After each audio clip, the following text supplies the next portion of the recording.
Hello. Welcome to our Lunch and Learn on community finance. This is the third of our spring Lunch and Learn sessions from What Works Centre for Local Economic Growth. These are short, 45-minute long sessions to help busy policymakers better understand the evidence on economic growth. I'm Megan Streb. I'm head of outreach at What Works Growth, and we help to make local growth policy more cost-effective through better use of evidence and impact evaluation.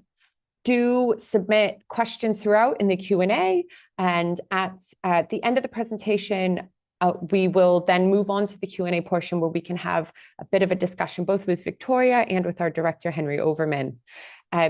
With no further ado, I'm going to pass over to Victoria Sutherland, who is our Deputy Director of Evidence at What Works Growth.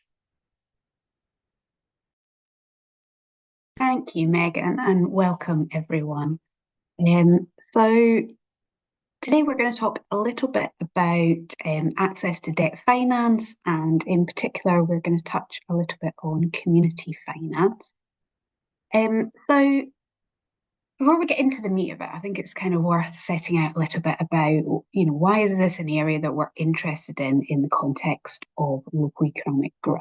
So it seems kind of obvious to say, but businesses need to have access to financial services to be able to operate. So, for example, they need access to banking, to processing services in order to receive their payments from their customers and to pay their staff and their suppliers. But when we dig into it in a little bit more detail, when we're thinking about growth, the thing that we're interested in is, okay, well, what drives local economic growth? And one of the things that we know is really important for both productivity and growth is business investment. So businesses perhaps investing into new machinery or software, into new products and services, or perhaps expanding into new markets, both within the UK and internationally. And the reality is that most of that, most of that kind of outlay needs some money up front. It tends to not be something that you can do kind of incrementally. And therefore you're going to need some money to invest perhaps into the machinery or into, building a network within a new market, etc. Some businesses are able to self-fund that. So they've been able to retain profits and they're able to, fund that expansion or that investment themselves. But many don't. So what we know is that at any one time, about a third of businesses are accessing some external finance. And the reality is that the vast majority of that is debt finance. So what we mean by that is overdrafts, loans, credit cards, trade finance, etc. Only about 1% of SMEs have access to equity finance. So, access to debt finance is going to be important in terms of businesses expanding, growing, improving productivity, etc. However, what we know is that actually not all businesses are able to obtain finance. So in 2002, about 16% of SMEs said that obtaining finance was kind of the major obstacle to their success. So that raises an interesting question about, well, why is that? There's really a few different reasons why businesses can struggle to access debt finance. So the first is a thing that we call information asymmetries, which is just a kind of fancy way of saying what the bank knows and what the business knows are different, okay?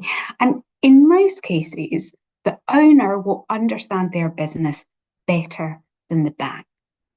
And what that leads to is a scenario where it can be difficult for the bank to assess the risk of lending to that business, and therefore they will perhaps not lend to the business, or perhaps lend at a higher rate than the business would like. That can be the case across all sorts of scenarios, but it's particularly true where something is new, so where perhaps the bank doesn't have a model for assessing the risk. So For example, if the business is developing a new technology, it's much harder for the bank to assess risks than if they are doing something that's pretty standard and they've assessed lots and lots of times in the past. The second issue is where the characteristics of the business or the business owner means that they are deemed to be higher risk by the bank. So if we think about new startups, the rates of failure of startups varies across sectors. So a much higher proportion of businesses in something like kind of food services, so things like restaurants, bars, cafes, etc., are likely to fail in the first 5 years than many other sectors. So that means the banks are just much less likely to be willing to lend to those businesses than those that perhaps have a greater chance of success. We also know that individuals from particular groups are less likely to get business finance. So women are less likely, individuals from ethnic minority groups are less likely.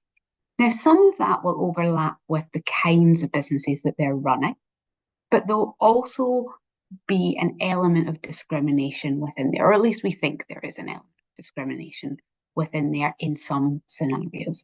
So one of the challenges is we don't quite know what the balance between it's a good assessment of risk by the bank versus, the element of discrimination in there. But it's definitely something that we see as a trend. And then the final thing that I'd flag is a lack of collateral. So often what the bank will want you to do is put up some collateral against the money that you're borrowing. So that means if you don't pay back the money, they are able to take that asset away from you, so that reduces the risk because you nearly always don't want to lose that asset. And lack of collateral really depends on having some assets, having some wealth that you can put up. And what we know is that, across different geographies, across different qualification levels, across different kind of personal characteristics, access to collateral varies a great deal. So one of the things that we see, for example, is people who live in London and the South East are much more likely to have access to collateral than those who live in other bits of the country. And so definitely for local policymakers, that's something that's worth kind of bearing in mind. Okay, so this raises the question, why do we want to intervene here? The reason we want to intervene is that, the banks are commercial organisations. So they are going to make decisions that make commercial sense to them. So what is the best way they can deploy the capital that they've got at their disposal? So they are going to lend to the businesses where they think they can get, the maximum return from the minimum amount of risk. Okay. And that for them as businesses is entirely sensible and entirely proportionate. But what that means is that there can be projects that will have either an economic benefit or a social benefit that don't meet the criteria of the banks, but would be good for the economy, for society to go forward. So really where we're intervening, what we're doing is we're trying to address that mismatch, that the private benefits are not the same as the social benefits. And there's lots of different ways in which policymakers might be able to intervene. So that might be about supporting the businesses to get them ready so that when they go, when they apply for debt finance, they're better positioned, they have a clear business plan, a clear financial plan, etc. It could be that you directly lend to the businesses. So perhaps you set up a fund that is able to issue loans. It could be that you had a scheme where you are guaranteeing the loan, so you're still relying on the bank to do the lending, but what you put in place is something where essentially you're guaranteeing the loans for the bank. So if the business defaults, you step in. or you could support alternative sources of finance to develop. And within this, something that we know there is a lot of interest in is community finance initiatives. So examples of CFIs are things like community development finance initiatives, credit unions, and mutual banks. So in the UK context, building societies are mutual banks. And the rationale here is that you're improving access to finance. So responsible finance, which is the body, the kind of umbrella body for CDFIs, did a survey and found that 99% of the businesses that got a loan from a CDFI had previously been turned down by a bank. So this is about, CFIs are about expanding access to finance, and the hope is that down the line that also will have an impact on local economic growth. Something else that comes into play here is that when we look at the models of CFIs, they're often either mutual, so they're owned by their members, or they are non-profit distributing. And they also often tend to be either local or regional in their focus. So those two things combined can mean that actually any profits that are generated are more likely to be retained within the local area. And the model that you would have in a local economic growth sense is hopefully that those retained profits then get reinvested into future loans for other businesses, and you get a little bit of a kind of flywheel going. Throughout, I'm going to talk about these interventions as increasing access to debt finance. But I just want to flag that there's actually two different ways in which interventions can have an impact. So one is that it increases access, so more businesses, and when I say businesses throughout, I'm mainly talking about small businesses, because we know that large businesses don't tend to have the challenges in accessing finance that SMEs do. So it could either be we're increasing access, so there's more businesses who are able to access the finance they need, but equally, these interventions could also work to lower borrowing costs. So we know that actually quite a lot of the businesses who applied for and were offered finance but ended up turned it down because the cost was too high. So I'm going to use access to debt finance, but really what we're talking about throughout is both of these scenarios. Okay, so I just want to talk a little bit about what evidence we're drawing on here. So anyone who's come to a Lunch and Learn or to one of our training courses will know that one of the things that makes a What Works Centre a What Works Centre is that we focus on impact valuation, and specifically a thing that's called counterfactual impact valuation. So that is where we don't just look at the outcomes for those that are supported by a programme, but we also look at the outcomes for a group of individuals or businesses or places that are similar, but did not get the support. And by doing that before and after the intervention, so looking at the change over time, what we're able to do is we're able to say with much greater certainty than you can in any other scenario that the impacts that you're seeing are due to the intervention as opposed to some other kind of factor.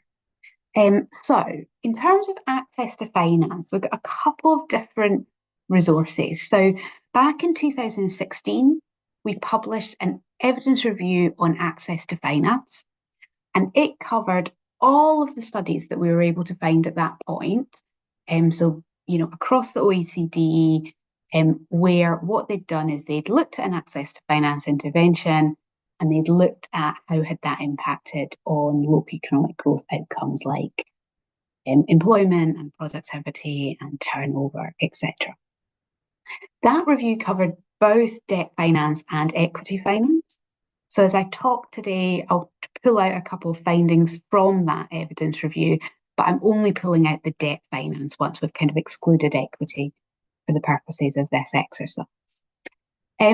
We also have recently completed a rapid evidence review where we specifically looked at community finance interventions. So are CFIs more likely to lend to small businesses than commercial lenders, for example? And I'm going to talk about that in just a second. And the other thing that we've done is we've taken the evidence from those two evidence reviews and combined that with, some kind of broader economic evidence and some kind of economic thinking. And we've used that to put together a briefing that kind of helps policymakers talk through, or think through rather, what impact does, improving access to debt finance have on a local economy, help you figure out what the scale of that impact is.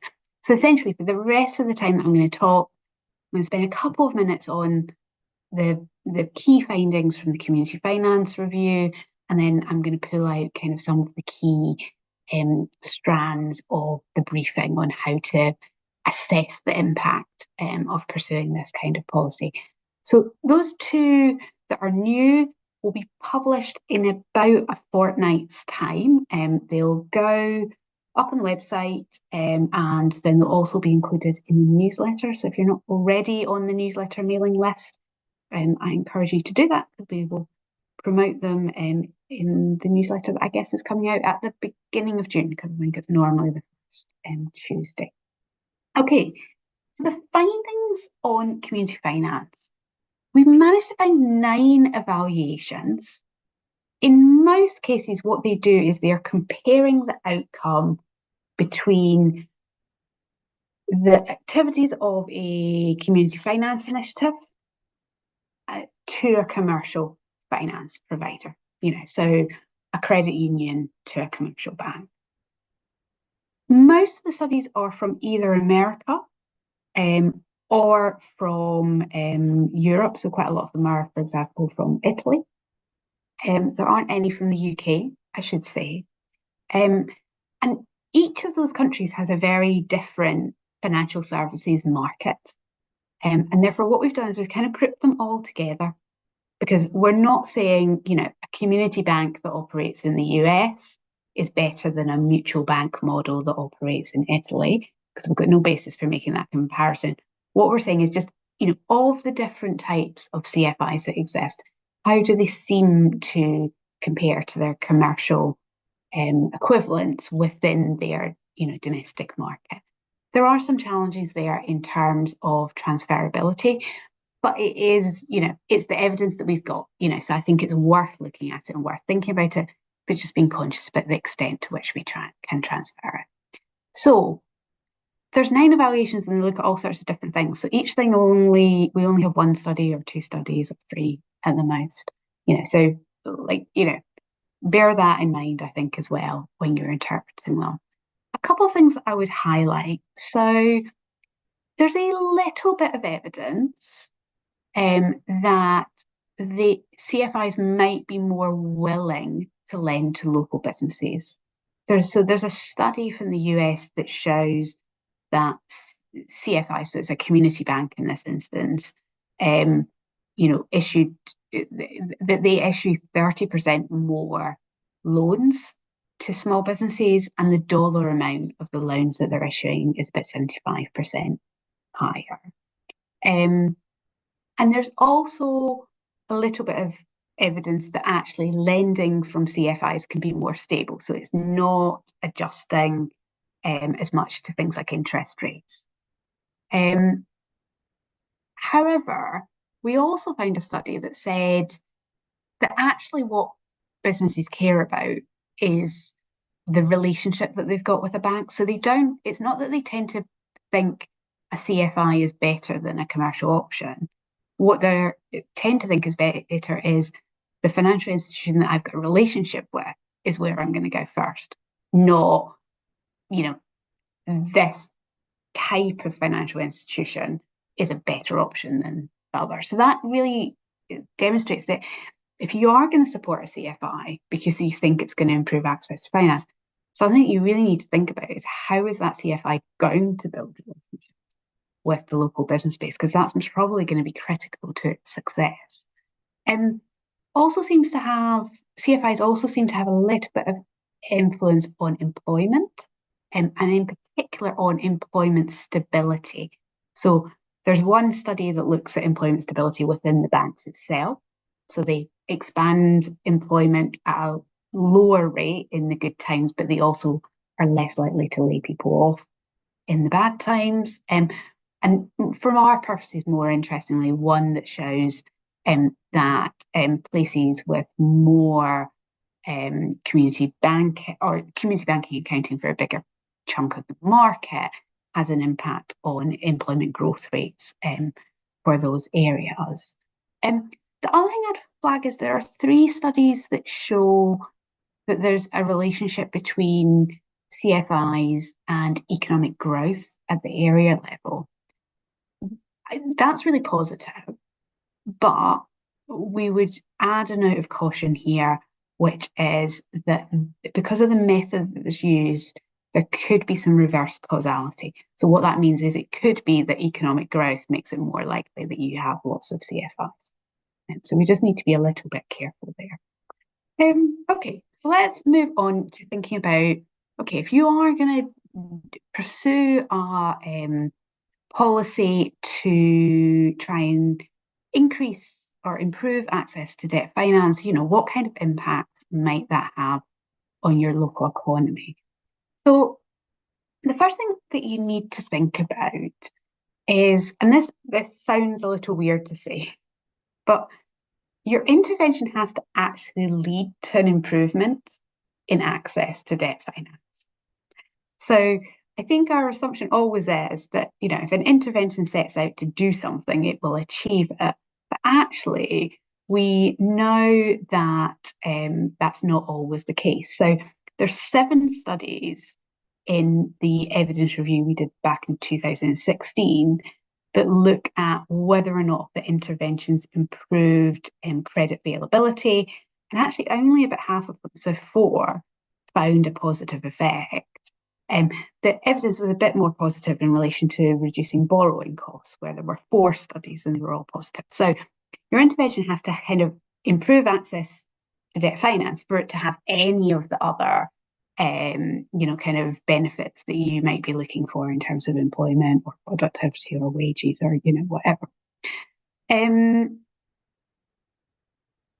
next thing that I think is really important to think about is how many businesses are actually likely to kind of need support. So having kind of gone through this in writing the briefing, what we've realised is that actually any access to finance intervention is only ever going to be working with a very, very small proportion of the businesses within any given area. So what we know is, so I said earlier, about 1/3 of businesses using external finance at any point in time. Finance often is a multi-year thing, so you've taken out a 5-year loan or a 10-year loan. So what we know is that actually the proportion of businesses seeking finance in any given year is quite small. So I think in 2022, it was about 11% of SMEs that had employees. And we also know that most businesses are successful in securing the finance. However, there is an interesting dynamic, which is that varies a lot across size of business. For example, only 7% of SMEs that had no employees sought finance in that kind of 12-month period, compared to 21% of medium-sized businesses. So that's kind of the 50 to 249 employees group. And similarly, only 50% of SMEs with no employees were successful, whereas 94% in that medium size band were successful. And if you move from kind of no employees to micro to small to medium, it increases, category to category. It's kind of, it's quite linear. So you've got this scenario where there's not a large number of businesses that are going to need support, but actually the ones that are most likely to need support are those that are smaller or smallest, and therefore actually the scale of the impact on your local economy is going to be more constrained if you're working with the smaller ones than if you're working with the slightly bigger ones. So I think there's a real issue to think about there when you're trying to work through what the impact on your local economy is going to be.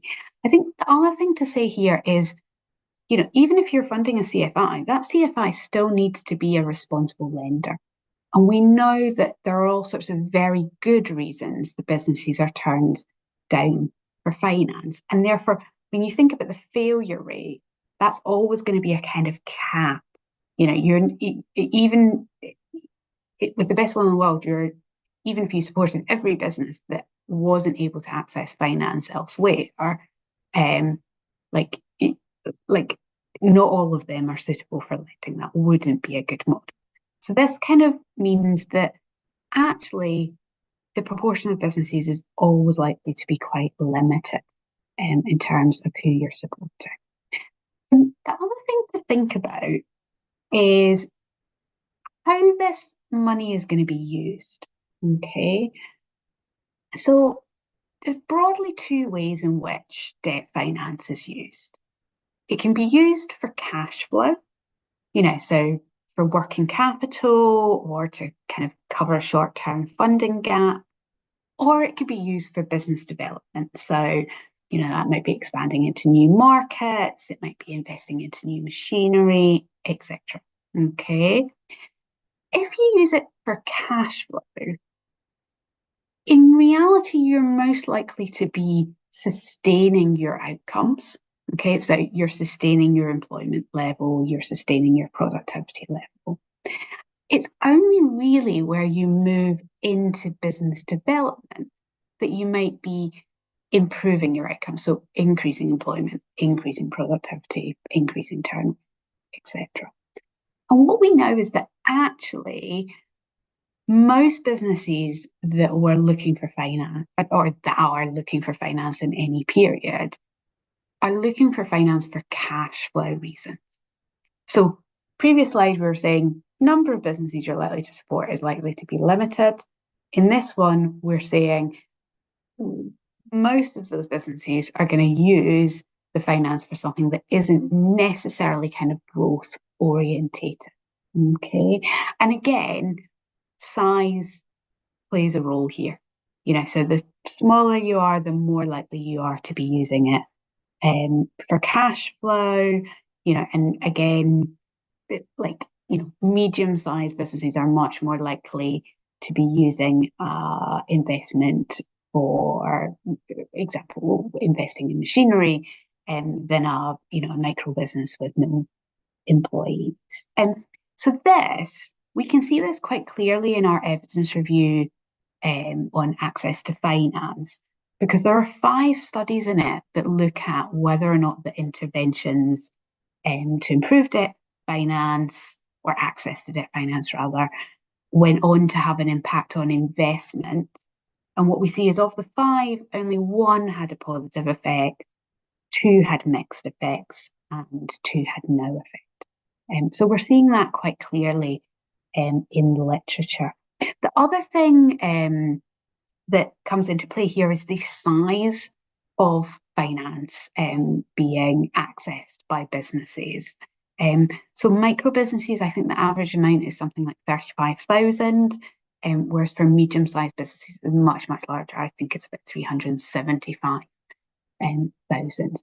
So again, if it's a small amount of money, it's probably going to make a reasonable difference for that individual business, but it's unlikely to be making a change that is substantial at the local economy level. Okay, so will improved access to debt finance go on to increase productivity? Really annoyingly, none of the studies in the access to finance evidence review, or indeed in the community finance, look at this. So we actually don't have a kind of robust evaluation literature on it. the way we need to think about this is, how is the finance going to be used? So if it is going to increase the amount of capital per worker, so that might be improving the skills of your workers or improve the amount of machinery or software that they've got at their disposal. Or if it's going to do something that improves efficiency, so that might be a new process, innovation, it might be, a change in how you organize the work. If it's something that's likely, if you're going to use it in either of those kinds of ways, it seems much more likely that that's going to lead on to a productivity gain. So what we're basically saying is, business development is more likely than cash flow to lead to a productivity gain. But even in that case, there's a whole bunch of scenarios where you might use the funding for business development, but it doesn't have a productivity outcome. So for example, you could use it to invest in machinery, but that's just about expanding your capacity. It's not new machinery that makes you more efficient. If it's that you currently produce, 100,000 units a year, and you buy a second machine that allows you to produce 200,000, that's not going to affect your productivity. Similarly, lots of things that we do around investment, perhaps into R&D, they can be a bit of a crapshoot. That might get you to a point where you have a new process or a new product, which is much more efficient, improves your productivity, but maybe that R&D doesn't work.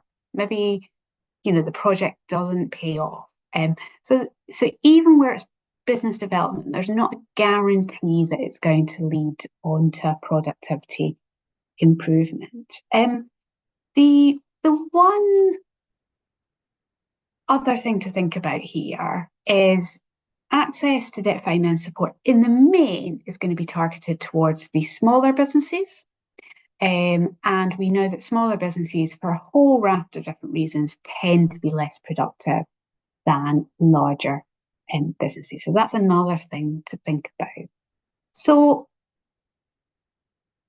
at the individual level, the effect on productivity is likely to be really varied depending on who the business is, how they use it, the likelihood of success, etc.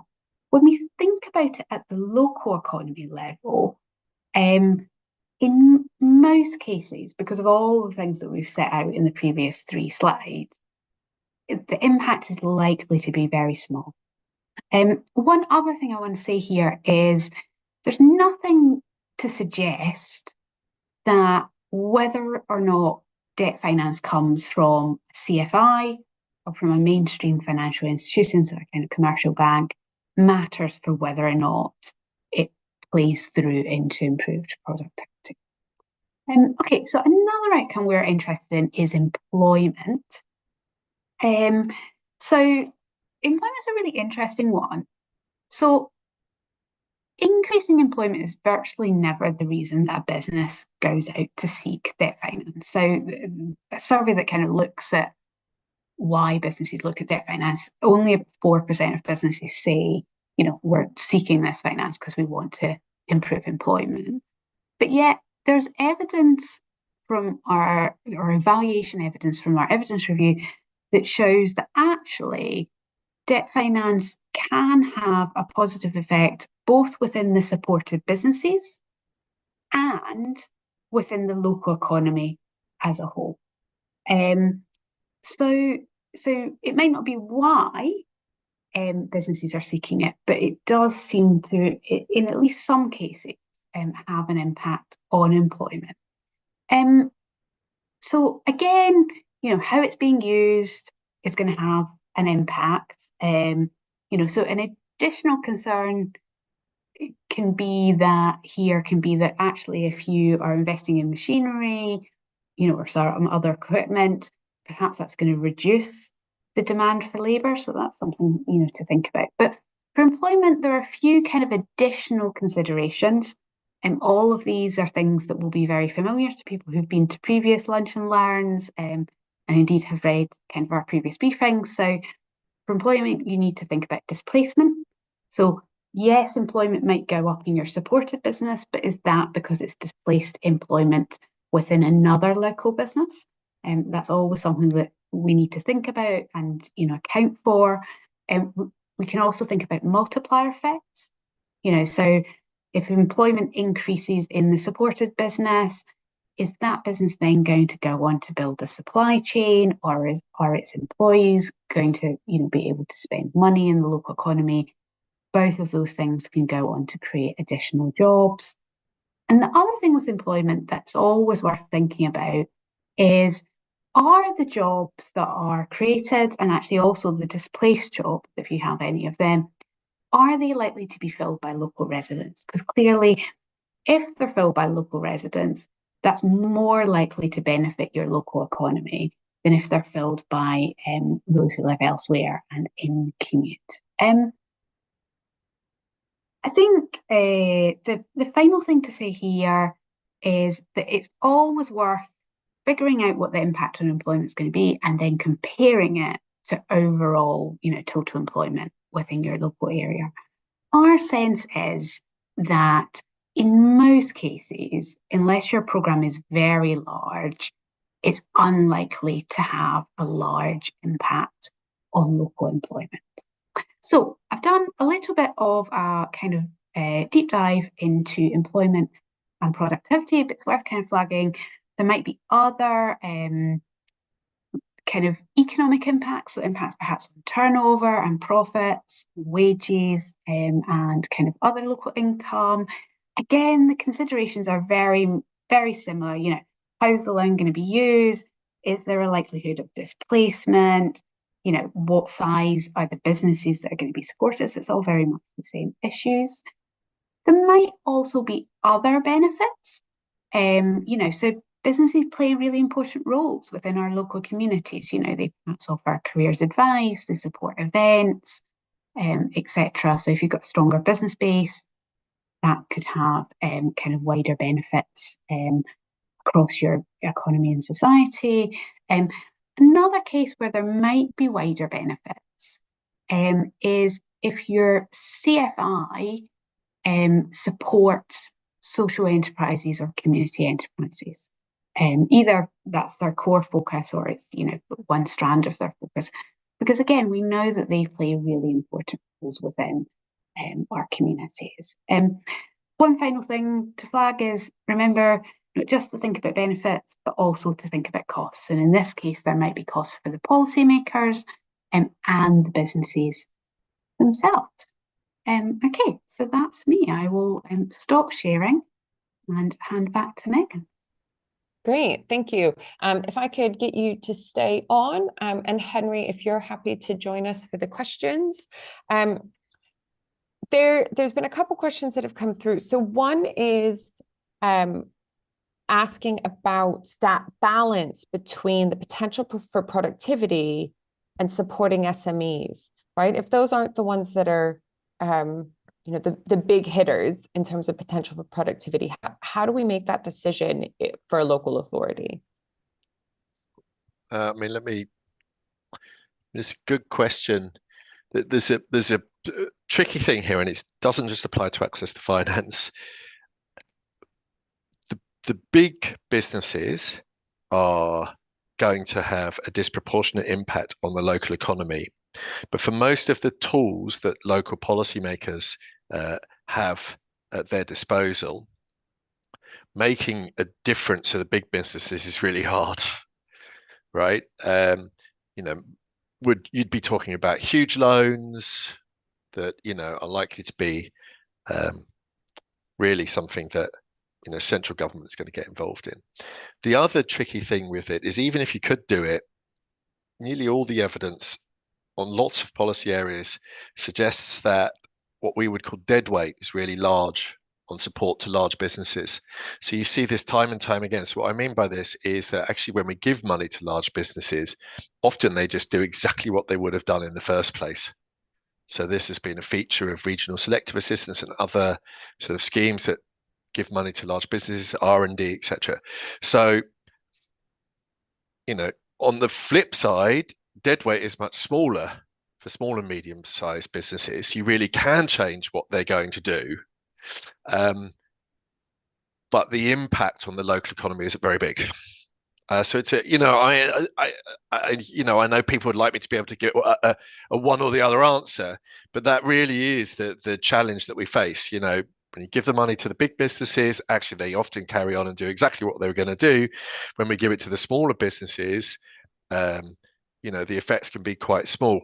I have to say, my personal bias on the basis of the evidence we have is that I probably do lean towards doing stuff for the small and medium-sized businesses. But I think you've got to be really careful to think through many of the factors that Victoria has highlighted to make sure that you have the maximum chance of that actually throwing through to some impact on your local economy. Right, I think that's helpful. So one other question is related to that. Why do we think the effect sizes might be so small if lots of businesses are struggling to access finance? Let me come in on that one as well. I mean, for those of you watching, I watch the Q&A while Victoria is talking, which is why I tend to jump in at this point. I think, it's in some ways when you get a chance, if you go back and look, you'll see that Victoria's really taken you through the logic of why that happens. And that's a lot to take in 40 minutes where you're just seeing it as a presentation for the first time, right? So I think it's quite common for people to think that, you go to the business and they say, oh, we're really struggling to access finance. If only we could access finance, we'd grow a lot. And that could very well be true from the business's perspective, but we need to work up to think about mapping from that barrier for that business to what the impact's going to be for the local economy. And actually, if you go and look back through Victoria's slides, which we can make available to people, or go and have a look back for the presentation or the briefing when we publish it, you'll see it. So part of the issue is, well, some of those barriers we're not going to address, right? Because actually they're really high risk businesses, or they've got no track record. We actually don't think that lending them the money would be sensible, even if we're thinking about the broader benefits that might come with it, right? So part of the problem is, I as an individual entrepreneur can feel I can't access finance, but then a lender, or even a sort of benevolent lender, a local community finance type lender, looks at it and thinks, oh no, that's actually not a good deal. And of course, remember, when we do that, that's not just being mean. I mean, we're stopping people from taking on risk and debt that they might not be able to pay back, right? So I think it's really important to not just think that all these no decisions are mean decisions, right? Some of this is about not taking on the risk. And then it's working through that logic that Victoria said. So you can work it through at the individual business level, which basically says, okay, we've put in place an access to finance scheme. How much is that actually going to improve access? If it's going to improve access for some businesses, but not all, because some people will still decide they don't want to take on the risk. And then we've got to think, okay, how does that map into outcomes for that firm? And that will depend, like Victoria said, on what are they using it for? Cash flow, productivity. Now we've worked through to, okay, maybe they make an investment, etc. That's good at the firm level. But we have still got to aggregate up to the local economy level, right? And aggregating up to the local economy level requires us to take the next step of thinking, well, hold on, they grew their business, but the expense of who? That's what we talk about, displacement. And then we've got to do that final bit, which says, well, great, they grew their business, but 2 extra employees, that's nothing in the grand scheme of things. So we've got to sort of weight up to get the overall economic effect. So I think we're out of time, but I would strongly encourage people. I know that the intuition feels like that, but if you go and read back through the thing, you'll see all of the steps. And then you can ask yourself, well, would my scheme really start to map through into large impacts on this? It might be that it maps into reasonably small impacts. Then you just need to ask yourself, is it worth the cost of the scheme? Yeah. Okay. Right, as Henry said, we are out of time. So we're going to have the community finance policy briefing shared in a couple of weeks. So look out on our website and also in our June newsletter. If you want to know more about displacement or dead weight, we have very short blogs that go through those concepts as part of a series, Understanding Core Concepts. We also have a toolkit on employment multipliers, which walks you through thinking about the impact on employment. And we have our existing evidence review that Victoria mentioned on access to finance. So all of that is on our website. We will also maybe think about whether or not there's some additional answers that we can spell out on our new online forum for folks in local government. That's khub.net. That's only open to people in local government, but do search for it. If you sign into khub.net, you'll be able to find a group for local economic growth. I've put in the chat our next Lunch and Learn date, which is Tuesday, the 21st. That's going to look at the economic impact on enterprise zones. This recording has been live streamed onto YouTube. So if you want to watch it again, as Henry said, 40 minutes is very quick. The other benefit of YouTube is if you just want to get a snippet, that's easy to do. You can watch Victoria on 1.5 speed as well. Do sign up for newsletter as well to get all the updates on future events and training. And keep an eye on our website for that community finance briefing, which will be out soon. Thank you so much for your time, and we hope to see you at another event soon. Right, goodbye. Thanks, everyone.